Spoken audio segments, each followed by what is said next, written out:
Good morning my dear student. तो मैं फिर से आपका एक बार स्वागत करता हूं यूट्यूब की ऑनलाइन क्लास के अंदर। मैं दलपत सिंह चौहान आपको ग्रेड 9 की एक बहुत ही शानदार और अच्छी पोम विंड वो पढ़ाने जा रहा हूं और उसके बारे में हम डिस्कस कर रहे हैं। और ये पोम जो है उसने एक बहुत ही सुंदर सा मैसेज जो है ह्यूमन काइंड को दिया है। वो क्या मैसेज है और स्पेशली स्टूडेंट्स के लिए मैसेज जो है वो बहुत ही अच्छा जो है साबित होगा। तो शुरू करते हैं। Wind is a poem written in Tamil by Subramanya Bharati, a renowned Tamil poet and freedom fighter from India. Later, it was translated in English by Kannada and English poet A.K. Ramanujan. The poem captures the essence of the wind and its symbolic significance. ये pome wind जो है actually originally ये जो देखी जाए तो ये Tamil language के अंदर लिखी है और इसको तमिल लैंग्वेज में लिखी किसने थी? मिस्टर सुब्रमण्य भारती ने, जो कि एक तमिल पोइट होने के साथ साथ में एक इंडियन फ्रीडम फाइटर भी थे। अच्छा, इस पोम को तमिल से इंग्लिश में ट्रांसलेट करने का काम जो किया वो किया मिस्टर ए के रामानुजन, जो कि खुद एक कन्नड़ और इंग्लिश पोइट के आपके इंग्लिश पोइट थे ये इंडिया के। अच्छा, इस पोम के अंदर विंड के एसेंस को बताया गया, साथ ही विंड को एज ए सिंबल यहाँ पे यूज किया गया है। ये एज ए सिंबल किस रूप में यूज किया है ये हम पोम में देखेंगे। तो शुरू करते हैं line by line explanation. Line first, wind come softly. यहाँ पे पोइट जो है वो विंड से ये रिक्वेस्ट कर रहा है कि वो धीमे धीमे बहे, धीमे धीमे आए। ठीक है, यानी कि पहले ये समझना होगा कि विंड को जो है यहाँ पे पर्सोनिफाई किया गया है। पर्सोनिफिकेशन जो कि एक लिटरेरी टर्म होता है जिसके अंदर कोई नॉन लिविंग थिंग ऑब्जेक्ट जो होता है उसे उसमें एज अ ह्यूमन क्वालिटी, जैसे लिविंग बीइंग की क्वालिटी जो है उसके अंदर डाल दी जाती है। तो विंड जो कि आपके यहाँ पे नॉन लिविंग थिंग है, लेकिन यहाँ पे उसको कहा गया है कि धीमे चले, तो एक तरह से ह्यूमन क्वालिटीज यानी कि लिविंग बीइंग वाली क्वालिटीज के अंदर दी गई है। तो विंड को यहाँ पे पर्सोनिफाई किया गया और विंड को जो है किस रूप में सिंबल में लिया है? ये लिया गया सफरिंग, ट्रबल्स, स्ट्रगल्स, इसके लिए इसको सिंबलाइज किया गया है। यानी पोइट कुल मिला के स्ट्रगल्स को, सफरिंग को ये रिक्वेस्ट करता है कि वो किसी भी इंसान की लाइफ में जब आए तो धीमे आए, छोटे रूप में आए, ताकि इंसान को संभलने का मौका मिल सके। Don't break the shutters of the window. The poet request the wind not to forcefully open और ब्रेक द विंडो शटर्स। अभी यहाँ पे जो है पोइट जो है विंड से रिक्वेस्ट कर रहा है कि वो धीमे चले ताकि दरवाजे खिड़की वगैरह जो है वो ना टूटे। तो यानी कि वो उतना धीमे चले कि उससे दरवाजे खिड़की ना टूटे। कुल मिला के यहाँ पे वो ये कह रहा है, सफरिंग से कह रहा है कि वो इंसान की लाइफ को तहस नहस ना करे। आए प्रॉब्लम्स आए, छोटे रूप में आए, ऐसी ना आए कि इंसान की पूरी लाइफ भी खत्म हो जाए, इस तरह से उनको नहीं आना चाहिए। Don't scatter the papers.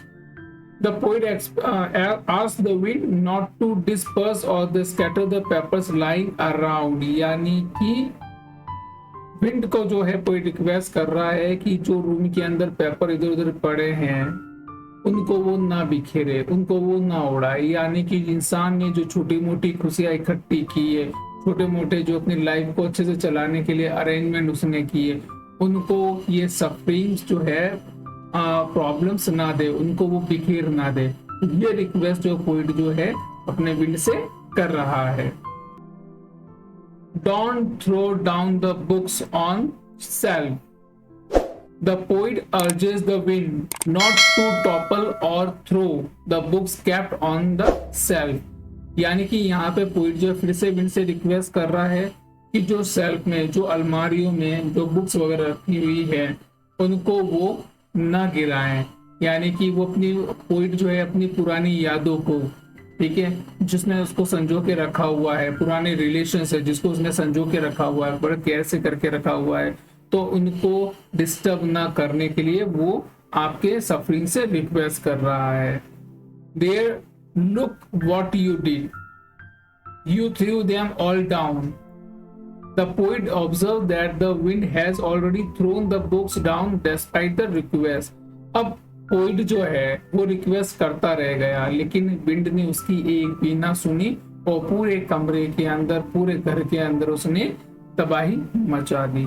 यानी कि इंसान भी जब सफरिंग से बहुत रिक्वेस्ट करता है, भगवान को पूजता है, जगह जगह मन्नतें मांगते हैं कि कभी कोई दुख उनको नहीं आए, लेकिन ये तो this is the part of the life. तो सफरिंग तो आपके लाइफ में आती ही आती है, और जब भी आती है तो वो पूरी तरह से इंसान को एक बार हिला के रख देती है।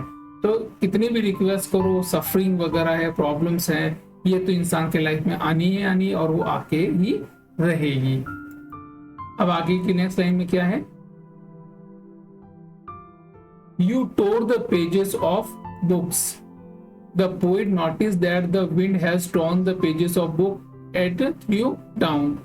अब विंड जो है, इतनी रिक्वेस्ट करने के बाद में विंड जो आती है, उसने सारी बुक्स वगैरह थी, जिनके जो पेजेस वगैरह जो थी, वो सारे के सारे इधर से उधर बिखेर दिए हैं, पेजेस को फाड़ दिए गए हैं।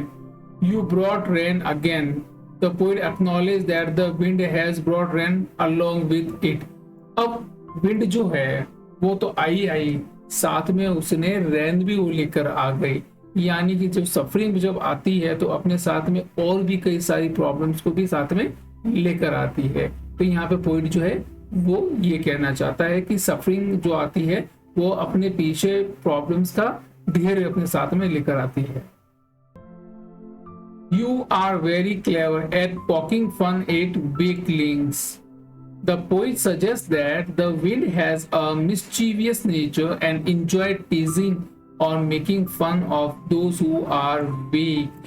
यानी कि यहाँ पे पोइट जो है वो विंड को जो है बहुत ही शैतान और मिस्चीवियस नेचर का बता रहा है, और उसको लोगों को, जो लोग वीक हैं, जो लोग कमजोर हैं, उनका मजाक बनाने में, उनको छेड़ने में, उन्हें परेशान करने में उनको बहुत ज्यादा मजा आता है। तो विंड जो ये बता रहा है यहाँ सफरिंग जो होती है वो एक तरह से मिस्चीवियस नेचर की होती है। स्ट्रगल जो होते हैं वो मिस्चीवियस नेचर के होते हैं।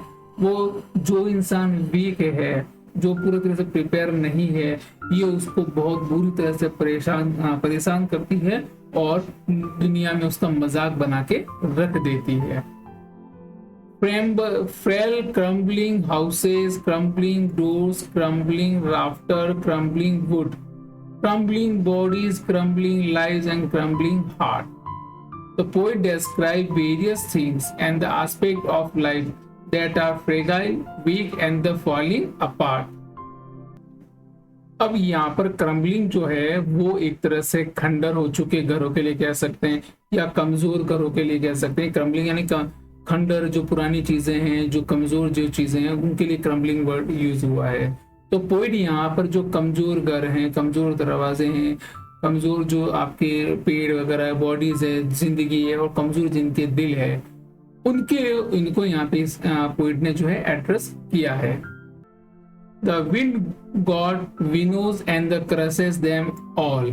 यानी ऊपर की लाइन के अंदर जिन लोगों के कमजोर घर हैं, जिन लोगों के कमजोर दरवाजे हैं, जिन लोगों की कमजोर बॉडी है, जिन लोगों के कमजोर हार्ट है, तो उनको विंड यानी भगवान रूपी जो भगवान जिसको यहाँ पे भगवान बताया गया है, वो उनको उड़ा देगी, उनको छान देगी, सेपरेट कर देगी और उनको क्रश कर देगी, उनको खत्म कर देगी। यानी विंड यानी कि स्ट्रगल यानी कि सफरिंग, ठीक है, वो किसी को नहीं छोड़ती है कि आप कमजोर हैं तो आपका विनाश होना निश्चित है। The poet says that the wind god continues separate and crushes you with your weakling and prepare you for the future challenge। और साथ ही साथ में हम ये भी कह सकते हैं कि ये जो ट्रबल्स होते हैं, ये जो सफरिंग्स होती है, ये अगर आपके अंदर कोई वीकनेस है तो उस वीकनेस को क्रश भी कर देगी। अगर आपके पास अच्छा हार्ट है, और आपको फ्यूचर के चैलेंजेस के लिए आपको फिर से प्रिपेयर भी करेगी। He won't do what you tell him. The poet addresses the speaker, asks them to become stronger because win or challenges never listen your excuse. मतलब आप जो भी चैलेंजेस आपकी लाइफ में आ रहे हैं, जो भी सफरिंग आपकी लाइफ में आ रही है, आप उसे चाहो जितनी रिक्वेस्ट कर लो, वो आपकी एक नहीं सुनेंगे, और वो आपको बिल्कुल भी प्रिपेयर होने का भी मौका नहीं देंगे। वो अगर आप पहले से प्रिपेयर हो, सब कुछ आपने सही से प्लानिंग से कर रहे हो, तो वो आपको, और या आप इतने स्ट्रांग हो तो ही आप बच पाओगे, नहीं तो वो आपको पूरी तरह से निस्तेनाबूद कर देगी। So come, let's build strong homes. Poet suggests that it better to prepare you for life challenge instead of the excuse. इसलिए कोई बहाने ना बनाओ, कोई भी एक्सक्यूज ना बनाओ, क्योंकि इनसे कुछ नहीं होने वाला। इससे बढ़िया ये है कि हम अपना घर स्ट्रॉन्ग बना दे, हम अपना हार्ट स्ट्रॉन्ग बना दे, ठीक है, ताकि अगर कोई भी सफरिंग आए, कहीं भी कोई स्ट्रगल या प्रॉब्लम आए, तो हम लोग पहले से प्रिपेयर रहें, तो ये हमारा ज्यादा नुकसान ना पहुंचा पाए। Let's join the door firmly. The poet asks to speaker to join door firmly means better planning or preparation cannot gives you more trouble. यानी कि घरों के दरवाजे भी मजबूत कर दिए जाएं, उनको भी सही करवा दिया जाए, ताकि प्रॉब्लम्स जो हैं, अगर घर मजबूत हैं और दरवाजे कमजोर हैं, तो दरवाजों से होकर ट्रबल्स आपके घर में घुस सकता है। यानी दरवाजों को मजबूत करो ताकि ट्रबल्स घर में घुसे ही ना। Practice to firm the body. The poet asks to reader to do more exercise and practice. Keep your body fit to face the challenges of the future. यानी कि आप अपनी बॉडी को भी जो है एक्सरसाइज कीजिए या कुछ भी कीजिए, अपने आप को फिट और तंदुरुस्त रखिए, क्योंकि कई बार ऐसा होता है कि अगर आपकी बॉडी फिट नहीं है और आपके कभी कुछ बड़ा ट्रबल आ गया और आपकी बॉडी उस लेवल की नहीं है कि उसका कोई सॉल्यूशन ढूंढ पाए, और उल्टे आपकी बॉडी जो अगर वीक है तो वही जो है प्रॉब्लम दे देती है। तो इसलिए प्रैक्टिस करें और बॉडी को जो है ज्यादा स्ट्रॉन्ग बनाएं, ह्यूमन अपने आप को ज्यादा स्ट्रॉन्ग बनाएं। Make the heart steadfast. The poet suggest to speaker to keep a healthy heart for any painful situation trouble can't affect you. यानी अपने हार्ट को, अपने दिल को भी मजबूत रखें, बड़ा रखें, कि बड़ी से बड़ी अगर प्रॉब्लम आए तो आप घबराएं नहीं तो होता है कि हार्ट पेशेंट होता है, अचानक से कोई गड़बड़ न्यूज, कुछ गलत न्यूज मिली, तो उसको हार्ट अटैक आ गया, वो खुद ही निपट जाएगा, तो ट्रबल तो उसके लिए दिक्कत कर जाएगा। तो हमेशा हार्ट को भी मजबूत रखें, हार्ट को बड़ा रखें, बड़ा सोचें, बड़ा दिल रखें, ठीक है, कहीं भी कुछ ट्रबल्स वगैरह कोई प्रॉब्लम्स आए तो उनको बहुत अच्छे से फेस कर सकें। Do this and the wind will be the friend with us. अगर ये ऊपर बताए हुए सारे काम आपने कर लिए, मजबूत घर रखा, मजबूत दरवाजे रखे, बॉडी को आपने हेल्थ जो है बिल्कुल फिट रखा और हार्ट को आपने एकदम स्टेट फास्ट रखा, तो कैसी भी ट्रबल आए, कोई प्रॉमिस कर रहा है अपने रीडर को कि कैसी भी ट्रबल्स आए, कुछ भी प्रॉब्लम हो जाए, फिर भी वो ट्रबल जो है वो बड़े ही स्लाइटली आराम से निकल जाएगी और आपको पता भी नहीं चलेगा, और आप इसी तरह से लाइफ के अंदर प्रोग्रेस और सक्सेस को पा जाएंगे और आप आगे बढ़ते जाएंगे। The wind blow out weak fires. In this line, poet describes wind as a destroyer. In the other word, the wind destroy the weaker. इस लाइन के अंदर विंड को जो है एक डिस्ट्रॉय के रूप में बताया गया है कि जो वीकर पर्सन है, जो वीक पर्सन है, जो लोग जो हैं किसी तरह से इनके पास में कोई स्किल नहीं है, कोई चीज नहीं है, तो उनके तो विनाश आपके निश्चित है ही है। तो यहाँ पे विंड को जो डिस्ट्रॉय बताया, सफरिंग को जो डिस्ट्रॉयर भी बताया गया है, तो हमें वीक नहीं रहना है, ये चीज हमें ध्यान रखनी है। He makes stronger fires roar and flourish. In this line, poet address wind as a creator. Here, wind encourages and nurtures the strong life. It means if we have the same passion to do something in life, challenges make us strong. यानी कि यहाँ पे पहले में तो उसको क्या बताया था, डिस्ट्रॉय बताया था, लेकिन साथ ही साथ में विंड को यानी सफरिंग को जो है एक क्रिएटर भी बताया गया है। ये विंड जो ये सफरिंग जो होती है वो आपको एक स्ट्रॉन्ग लाइफ जीने के लिए एक्सपीरियंस देती है, आपको प्रिपेयर करती है। जिस इंसान ने अपने जीवन में बहुत सारे तकलीफें देखी हैं, बहुत सारे स्ट्रगल्स देखे हैं, तो वो इंसान कभी फेल नहीं होता है। अगर उसने उन स्ट्रगल से सीखा है, उन चैलेंजेस को उसने एक्सेप्ट किया है, उनका फेस को उसने उनका सामना किया है और उन चीजों से निकला, तो बाद में वो भी फेल नहीं होगा, वो अपनी लाइफ के अंदर कुछ अच्छा बन के निकलेगा। तो इस तरह से विंड जो है यहाँ पे क्रिएटर का काम भी करती है। His friendship is good. We praise him every day. These lines says that the strong mind and the healthy person cannot be defeated by life's trouble and challenges. They make them more stronger and wise. So whenever any troubles come in your life, we should not worry about it. यानी कि life के अंदर अगर कुछ भी troubles आता है, ठीक है ना, तो वो आपका फ्रेंड है। अगर आप प्रिपेयर है तो वो आपको लाइफ में कुछ ना कुछ सिखा के जाएगा। और जब भी वो सिखा के जाएगा, जब भी ये सफरिंग आपकी निकल जाएगी, तो उसके बाद में आप उन दिनों को याद करके हमेशा उसकी तारीफ करोगे कि मैंने उस ट्रबल टाइम के अंदर, उस तकलीफ वाले टाइम के अंदर मैंने किस तरह से उस ट्रबल को, सफरिंग को फेस किया और उसकी वजह से मुझे एक्सपीरियंस मिला और मैं आज कितना सक्सेस हूँ। तो इस तरह से ये पोइट जो है आपको ये मैसेज देता है इसके अंदर। तो देखा ये तमिल पोइट जो है वो कितना अच्छा मैसेज जो है वो अपनी लाइफ में हम सब ह्यूमंस को देना चाहते हैं। और स्पेशली ये मैसेज जो है स्टूडेंट्स के लिए बहुत ही इंपॉर्टेंट रहता है। और अगर इस मैसेज को स्टूडेंट बहुत ही अच्छे से समझ लें और अपनी चीजों को समझ जाए, तो डेफिनेटली जो भी गोल उन्होंने सेट किया है वो अपनी लाइफ के अंदर अचीव करके रहेंगे।